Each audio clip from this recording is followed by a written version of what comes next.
నేను ఒక రహస్యం చెప్తాను. నేను ఆశ్చర్యపోయాను. తూర్పుగోదావరి జిల్లాలో మల్లవరం అని ఒక క్షేత్రం ఉంది. అక్కడ సుబ్రహ్మణ్యుడు, ప్రత్యక్ష సుబ్రహ్మణ్యుడు, ఇంతలా పాము కోనేటిలో స్నానం చేసి శివలింగాన్ని చుట్టుకుని ఉంటుంది. అది పిల్లలు పుట్టని వాళ్ళు వెళ్ళి నమస్కారం చేస్తే పిల్లలు పుట్టారు. డాక్టర్లు పిల్లలు పుట్టారని సర్టిఫై చేసిన వాళ్ళకి పుట్టారు. ముఖ్యమంత్రులు కూడా వెళ్ళారు పీఠాధిపతులు అక్కడికి. ఆ పాము కారణాంతరాల చేత శివలింగానికే తల కొట్టుకుని శరీరం వదిలితే ఇప్పుడు అలాగే ప్రతిష్ఠ చేశారు. అక్కడ నేను ఆశ్చర్యపోయింది ఏంటంటే, నాకు ఆ దేవస్థానం ధర్మకర్త ఒక ఆయన వచ్చి ఒకసారి మాట చెప్పారు.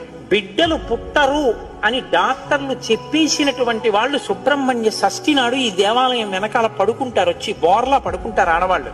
వాళ్ళకి కునుకు పడుతుంది, కునుకు పట్టాక లేపేస్తాం. ఆ మరుసటి సంవత్సరం వాళ్ళు పసిపిల్లల్ని పట్టుకుని వస్తారండి అని చెప్పారు. నాకు అపనమ్మకం కాదు, చూడాలనిపించి కాకినాడ నుంచి చాలా మందిని కలిసి సుబ్రహ్మణ్య భుజంగ స్తోత్రం చేశారు శంకర భగవత్పాదులు. సుబ్రహ్మణ్య షష్ఠి నాడు ఆ దేవాలయంలో చదువుదామని అందరం కలిసి వెళ్ళాం. ఆ రోజు వాళ్ళు నా ప్రసంగం కూడా అక్కడ ఏర్పాటు చేశారు.